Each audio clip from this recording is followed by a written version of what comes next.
Good morning, good morning, good morning! Bro Ariel again.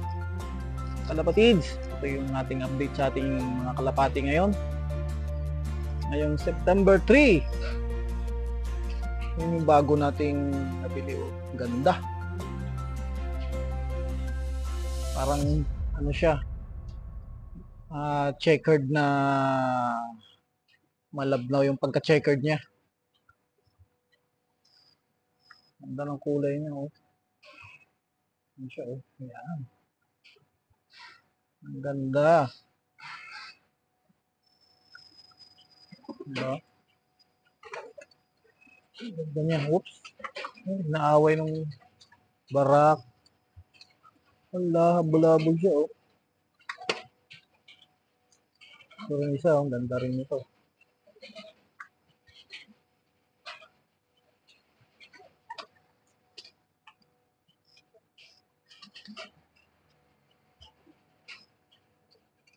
Kaya kailangan talaga magawa na namin ito ni Kenneth. Mga gandang-gandang kwarto-kwarto mga ito.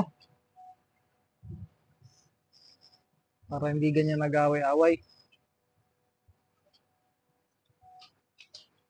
At yung manok natin, hindi pa namin nalilipat. Yan sila.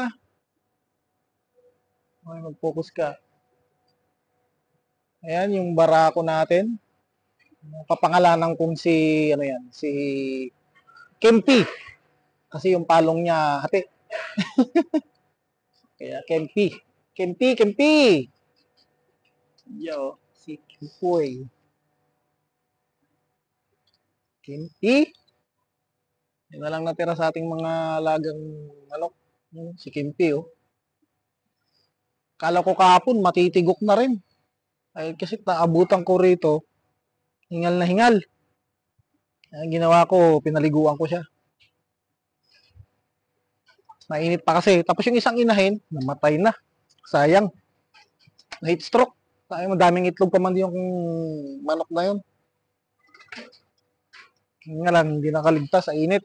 Pero ngayon kasi, nagbago-bago na yung klima rito. Siguro, kahit papano, ano na to. Plano talaga namin ni Kenneth dito sa baba to ilagay. Pero ayusin pa namin itong baba eh. Ganda ng kalapati na to. Ganda ng kulay niya. Kakaiba. Abo na pakiwari. Rare yung ano niya, rare ang kulay. Very hinahabol eh.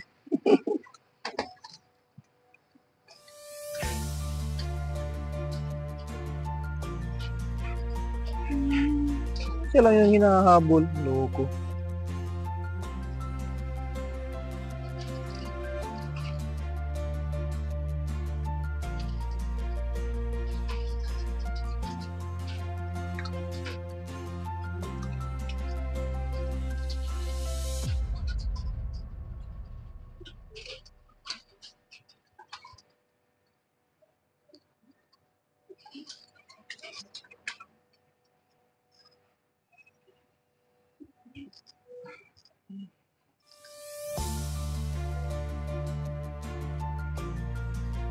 So far, wala pa tayong mga kalapati na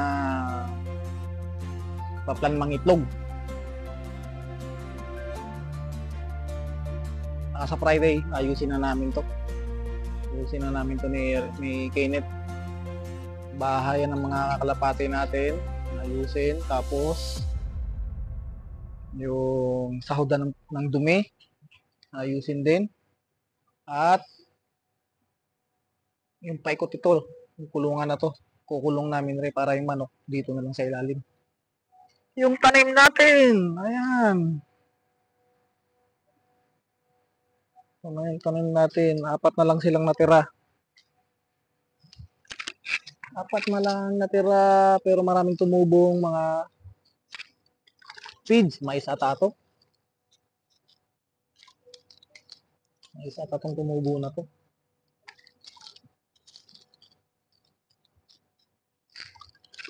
Tignan natin kung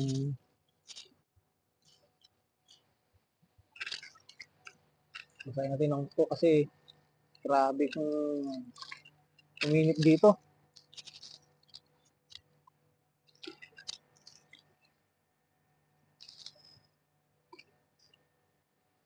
Yung pala, pinaliguan nga pala ni Kenneth yung mga alaga nating manok.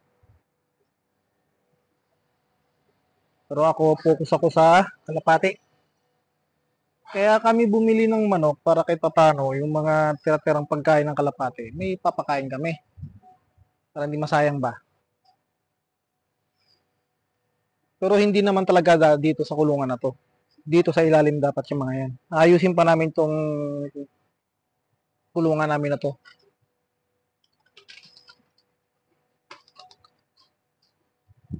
Ayusin pa namin yan. Tapos, ano bang plano rito?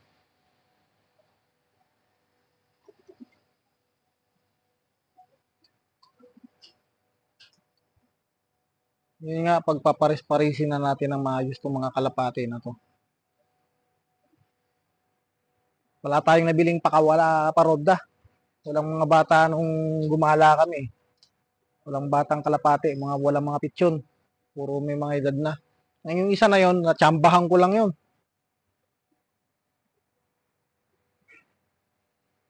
One dinar lang din pagkakabili ko. Pero ang ganda ng kulay niya. Ang gandang ipares yan sa mga ito sa brown siguro kung mamamari sa kanya. Ang ganda ng kulay niya, kakaiba.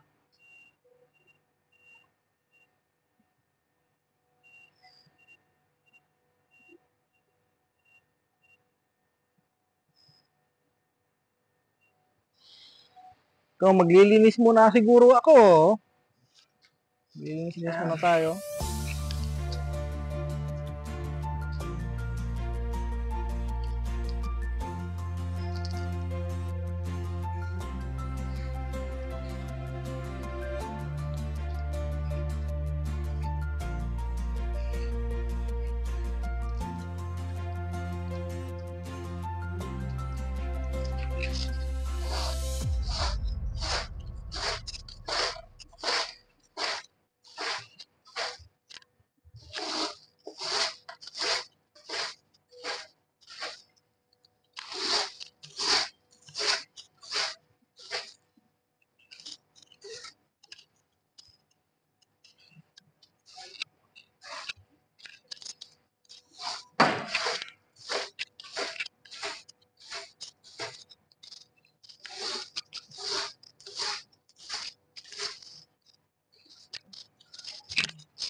Linis-linis din pag may time.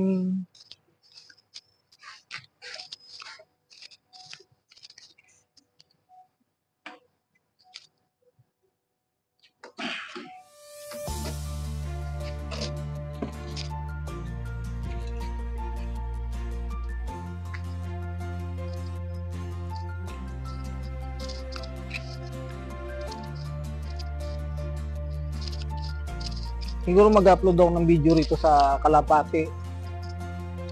Ang kalapati natin, every 3 days na lang. Hindi ko na ganong masyadong busy.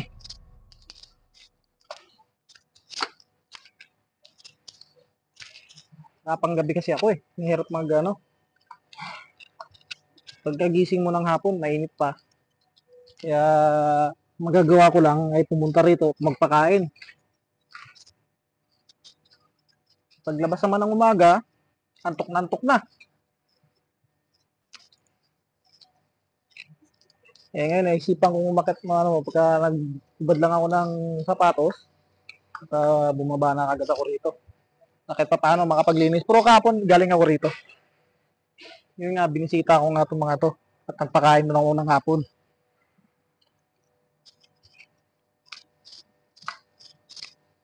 Hindi ganong puyat. Yan, papasyal ako rito para magpakain.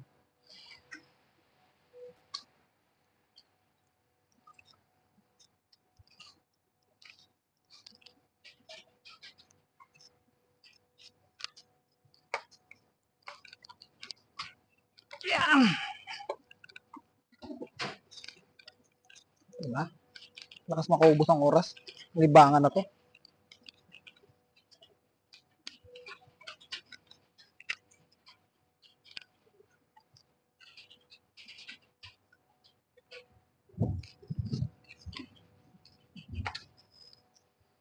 At yung lupa natin ay tumataba-taba na rin. Gawa nung dumi ng pag-alaga natin, mga kalapati.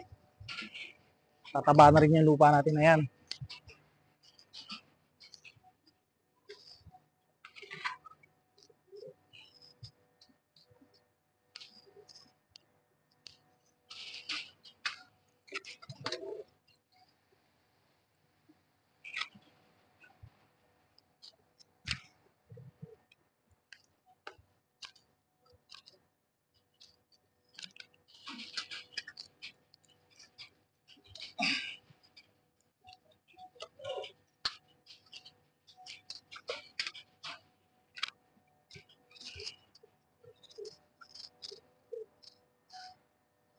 Yan, malinis na.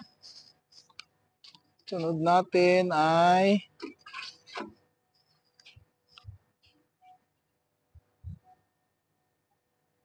to.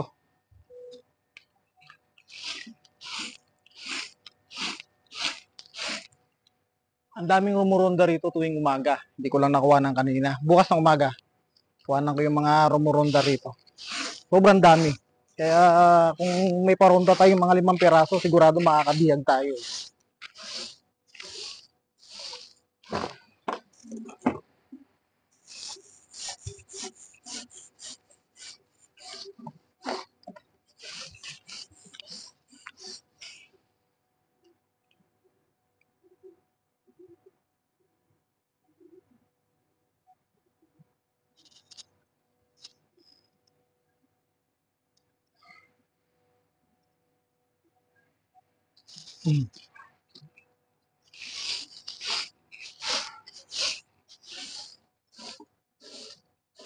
Pwede na yan.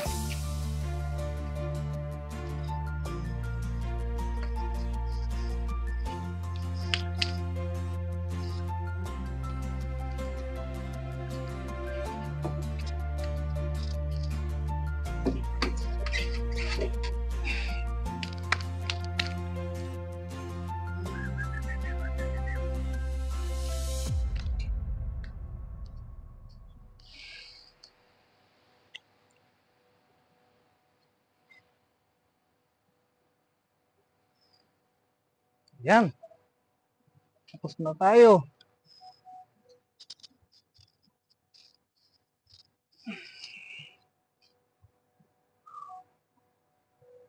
Yan, tapos na tayo maglinis-linis.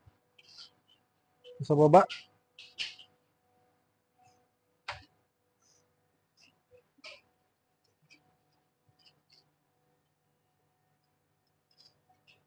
Yung ating taniman. Yun.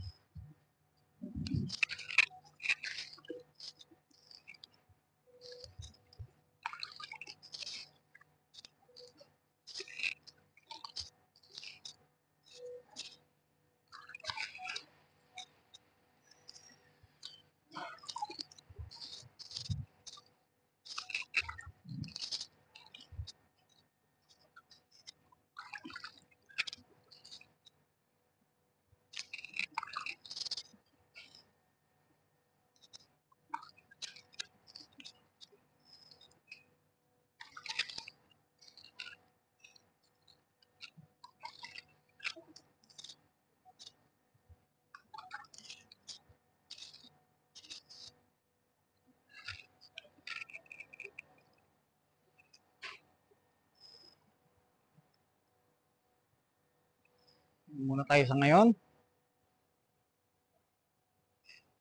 At apat na piraso na natira sa ano natin, milon at mga bansot pa. Meron ako rin sa taas, kangkong nga lang yun. Na pinapaugat ko lang. Pag nagkaugat na yon, pwede ko nang ilipat dito yon. Pagka medyo malamig-lamig na panahon. Pero ang target talaga rito, talbos, kamote. Di kasi ako nakakalabas eh. Pag nakalabas ulit ako, try ko maghanap ng talbos para may tanim dito. Mga update sa ating libangan dito sa Kuwait. Libangan namin ni Kenneth. Kalapate, madagdagan ng manok.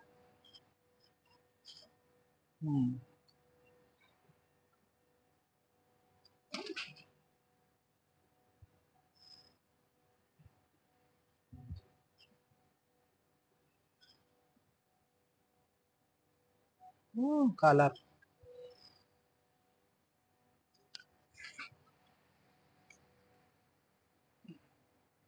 Mga kalapati natin.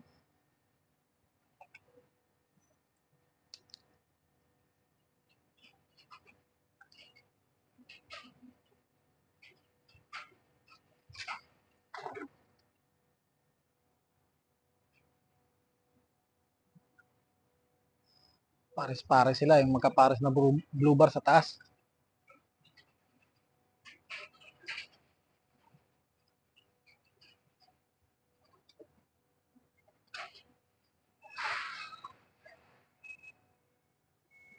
Pares-pares na yung mga alaga natin.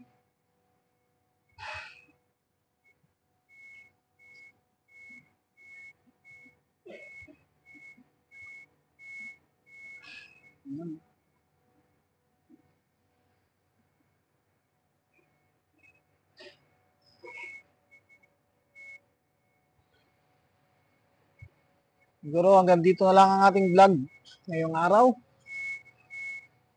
Update sa ating mga alagang kalapati at manok. Bago nating bili oh. Yan. Ingat-ingat na lang ang lahat. Ingat na lang at God bless us all.